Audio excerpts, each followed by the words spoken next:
Parcial. Acho que nunca fui. Políbio Alves é um cidadão brasileiro, paraibano, de Cruz das Armas, com passagem pela Ilha do Bispo, depois Marcel Pinheiro, depois Rio de Janeiro, exilado, e depois algumas cidades do mundo. Mas onde eu encontrei raízes foi em Cuba. Eu nunca fui tão respeitado como cidadão e como escritor em Cuba. E eu devo isso a uma professora da Universidade Federal da Paraíba, Elizabeth Marinheiro, que em suas andanças pelo mundo levou o meu livro, Varadouro, a tornar-se conhecido além do Sanhoá, além do Atlântico. Quando eu escrevi Varadouro, foi querendo que o paraibano tivesse orgulho da sua terra, do seu país. Nós temos uma memória muito curta. É mais fácil elogiar, bater palma para o estrangeiro do que para os valores da terra. E eu sempre pensei muito alto. E foi através dos livros que eu tive essa condição de sonhar e de pensar que eu podia mudar a minha realidade de garoto pobre, que morou no mangue, que pescou para sobreviver. E foi através dessa viagem aos livros que hoje eu estou aqui dando esse depoimento para confirmar que o homem tudo pode, ele pode mudar seu meio, modificar sua história. Varadouro, escrito por mim, foi um projeto muito audacioso, porque eu tentei e consegui mudar toda a estrutura poética existente do meu conhecimento. Se você averiguar, todo livro de poesia parece um pilotão de soldados, as frases são uma abaixo da outra. E você vai encontrar dentro do meu livro o rio em forma de poesia, os degraus, as ladeiras do Varadouro dentro do rio. E eu disse assim, eu vou fazer um livro que o herói não seja o homem, não seja Políbio Alves, não seja a minha família, meus amigos, mas que fosse o rio. E esse rio se chama Sanhoá. Eu dizia assim, se fala muito do Tejo, se fala muito do Sena, e por que não Sanhoá? Só tinha uma diferença, que o Tejo e o Sena, o pessoal aplaudia. E quando se falava do Sanhoá, se torcia o rosto, as pessoas eram consideradas malditas, porque aquela região era uma região maldita, era a região que tinha prostitutas, vagabundos, e além de mais, funcionava toda a orgia da cidade, que era na Cidade Baixa. Eu morei numa rua transversal do Varadouro, chamado 5 de Agosto, transversal com a rua Marcel Pinheiro. Na frente da minha casa era um prostíbulo, era um cabaré, e eu morei atrás num quartinho que era alugado e quase doado. E à noite eu queria passear na Marcel Pinheiro, e era proibido, porque eu tinha 8 para 9 anos. Mas mesmo assim eu ia. E tinha uma instituição do juizado de menores, que tinha um carrinho que era chamado a Vilvinha, que o pessoal tinha o maior medo. As crianças que transgredissem as ordens paternas eram presas. E eu fui várias vezes, mas eles chegaram à conclusão de que eu não era muito comum, não era muito normal. E foi nessa artéria que eu conheci uma mulher maravilhosa, chamada Berta, dona de um cabaré, em frente à minha casa. E Berta foi denunciada como estava pervertendo crianças. E quando o juizado de menor chegou na casa dela, ela estava num quadro negro com uma música clássica, ensinando raiz quadrada e lendo um texto sobre Camões. Isso fez com que as autoridades permitissem que a gente continuasse frequentando a outro departamento da casa dela, outro compartimento da casa dela. Então, essa riqueza toda dessa região trouxeram panos de fundo para que a minha obra se desemboque em outra obra. Toda a minha obra vai ser um livro único que será sempre Varadouro, será sempre, mesmo que eu não cite Varadouro, vocês vão identificar pelos casarões, pelo rio. O cidadão Políbio Alves, hoje, aos 70 anos, não se disse realizado, mas muito contente, porque eu queria ser lido. Não fosse no estrangeiro, o que aconteceu primeiro eu ser lido no estrangeiro, ser reconhecido lá fora, mas eu queria sempre que a minha cidade tomasse conhecimento desse livro, que a minha cidade tivesse orgulho de ser paraibano. E agora, esse projeto da prefeitura, Ano Cultural 2011, Políbio Alves, veio numa boa hora, porque eu estou da velhice, e é costume nosso cultural só homenagear as pessoas que morrem. E eu estou já indo para o andar de cima. Mas, finalmente, esse projeto é algo singular em matéria de educação no estado da Paraíba. Nunca houve, em tempo algum, governo algum, um projeto tão arrojado como esse, que é valorizar as pessoas que estão produzindo arte na Paraíba. Esse meu livro tem tido uma aceitação muito boa porque resgata a cidadania e a dignidade do paraibano. Eu tenho visitado as escolas e tenho observado a dimensão que alcançou esse projeto. Todas as crianças estão agora revisitando o Varadouro, estão procurando saber o que é o Rio Sanhoá e suas confluências, os seus edifícios como o Hotel Globo, a Casa da Pólvora, a Igreja São Pedro Gonçalves. Então eu acho que eu consegui, com o meu livro, despertar essa brasilidade, despertar esse sentido de cidadania. Não estou realizado porque ainda não escrevi o meu grande livro. Todos os meus livros, eu tenho orgulho dele. Tenho 10 livros ainda prontos que precisa ser publicado e eu tenho um projeto de publicar de agora em diante esses 10 livros. Tenho 3 livros em Cuba, uma trilogia que está sendo traduzido e para o ano eu estou indo para Cuba para providenciar essa tradução, essa publicação deste livro.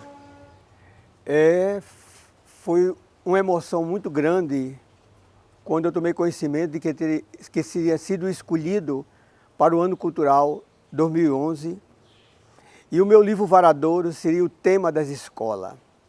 É uma emoção tão grande que não dá para descrever. E os contatos com o alunato pessoense das escolas da rede municipal têm fortalecido a minha convicção de que escrever, de que cultura é a salvação, é a possibilidade de que um país possa se desenvolver. Nenhum país cresce se não investir maciçamente na cultura. E o meu estado, a minha cidade, está de parabéns.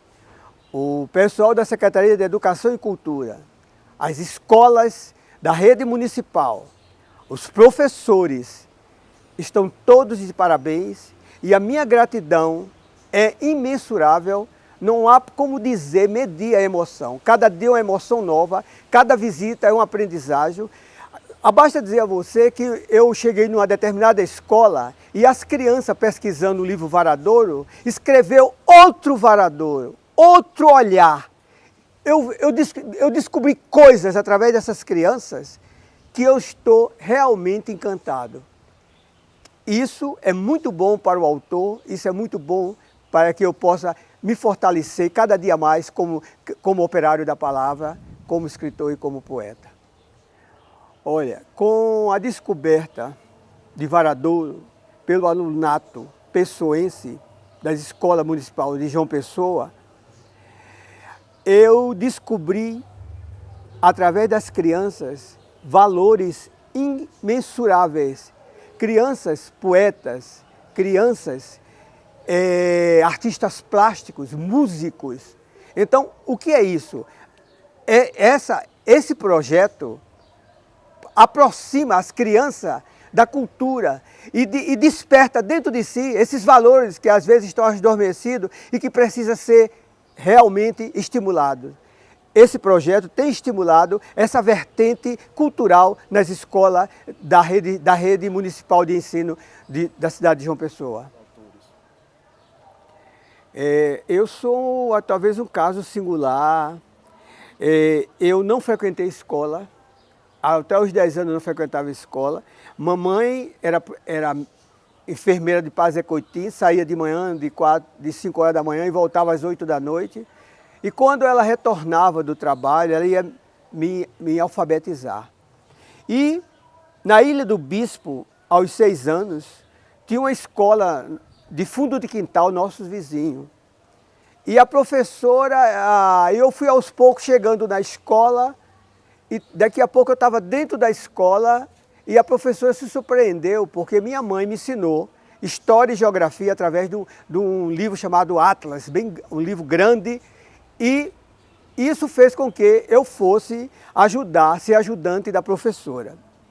Nessa escola eu descobri um bocado de livros, e foi então aí que eu me aguçei de curiosidade para saber o que aqueles livros diziam. Eu já sabia ler, e eu era um caso raro, porque os alunos dessa professora, muitos poucos, eram numa faixa de 30, que sabiam ler.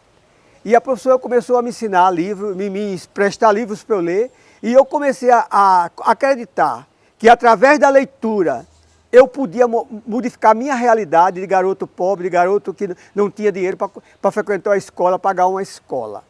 Sim, eu comecei a sentir vontade de escrever aquelas palavras que eu via nos livros. E no caderno eu comecei a escrever, e eu queria que o pessoal lesse aquilo que eu estava escrevendo. Tinha mais ou menos 7 anos nessa época, e eu chegava mais cedo na escola, abria a escola, limpava a escola, as carteiras, e colocava aquela minha produção abaixo das carteiras. E eu era tão inocente que eu não sabia que a professora ia descobrir através da minha caligrafia. E um belo dia ela mandou eu ficar em pé e disse: gente, eis aqui um poeta. Pela primeira vez eu vim saber o que era ser poeta, e a partir daí foi que foi despertada a minha curiosidade. Aos 10 anos eu não tinha nenhum diploma de escola, e minha mãe me foi comigo lá no grupo escolar Dom Pedro II, ali em Jaguaribe. E chegando lá, um grupo de professores autorizou e falou com a Secretaria de Educação e me permitiram que eu fosse fazer o exame de admissão. Mas eu tive que esperar ainda 2 anos na escola, porque o exame de admissão só podia se fazer com 12 anos. E a partir daí, esse próprio colégio, outros professores me incentivaram a ler, a me emprestar livro. Nesse período, com 12 anos, eu fui trabalhar no Paraíba Hotel. E eu saía do Paraíba Hotel e ia para a biblioteca do Sesc. E foi lá que cada dia mais eu fui me aprimorando. E eu conheci uma professora chamada Célia Torres, que começou a ler meu trabalho e solicitar que eu escrevesse mais, rasgasse, que não estava bom. Eram exercícios. Aí eu descobri Sartre e me apaixonei. Isso aí já era 1960. E em 59 eu tinha conhecido Agnaldo Silva num passeio desse do Sesc lá no Recife, em Garanhuns. Nos anos 60, em 1961 ou 60, não me lembro, Sartre esteve no Recife. E eu já sonhava em ser o Sartre da província, e eu acompanhei Sartre, hospedado no grande hotel que hoje não existe, às margens do rio Capibaribe. De um lado, eu e Agnaldo Silva caminhando, acompanhando Sartre. E Sartre caminhando para ir para a sorveteria Savoy, para o Bar Savoy. Aí foi tempos depois que eu fui para o Rio de Janeiro, aos 22 anos, com uma mala de papelão e R$20 no bolso, sem ter terminado o 2º ano clássico, porque eu tinha feito somente o 2º ano clássico, faltava terminar o 3º ano clássico. Isso, eu estudava no liceu. No Rio de Janeiro eu fui morar numa casa de estudante, na Marra, porque eu não podia entrar na casa de estudante, porque a casa de estudante só aceitava quem fosse matriculado, e eu não era matriculado. E acabou o dinheiro e eu ia comer aonde? Aí descobri um restaurante chamado Calabouço. E esse Calabouço era um restaurante universitário e secundarista. Terminou eu esperando que as pessoas terminassem as refeições para comer o que sobrava. Isso durou 1 ano, eu frequentando o Ministério da Educação, pedindo para um colégio para estudar e não conseguia. Eu e outros nordestinos, no Calabouço, fundamos o artigo 99, que hoje é o supletivo, E o pessoal tanto me conhecer lá no Ministério da Educação, me autorizou, eu nunca tinha ensinado a lecionar no calabouço. No calabouço, eu fui preso político, sem ser comunista. No calabouço, eu conheci Edson Luiz, o primeiro preso assassinado pela ditadura. Em 68 eu fui preso, 69 novamente, passei um ano sem poder andar e retorno em 80 a João Pessoa para escrever minha obra. Eu trabalhei no Rio de Janeiro na livraria Francisco Alves, que era uma das maiores aglomerados de editora, mas eu não quis publicar na Francisco Alves. Eu queria voltar para João Pessoa e publicar minha obra aqui em João Pessoa. Lei do Engano. O livro foi aprovado pelo Conselho de Cultura e passei 5 anos tentando publicar o livro e o livro não foi publicado. Então, eu voltei do Rio de Janeiro com dinheiro para fazer uma casa para minha mãe, construir uma casa e dinheiro para comprar um telefone fixo. Vendi o telefone fixo, fiz só o miolo do livro. E um amigo meu entrou comigo no Banco Itaú, pedimos dinheiro emprestado e fizemos a capa do livro. E foi assim que surgiu o Varadouro. Foi assim que Varadouro, através de Elizabeth Mareiro, ganhou o mundo. Se você observar, a edição de Varadouro tem 2 datas. O miolo, 88, a capa, 89. Esse livro hoje faz parte do acervo cultural da Casa das Américas, que é uma instituição de obras raras. E essa primeira edição artesanal, com vários erros de gráficos, se encontra lá.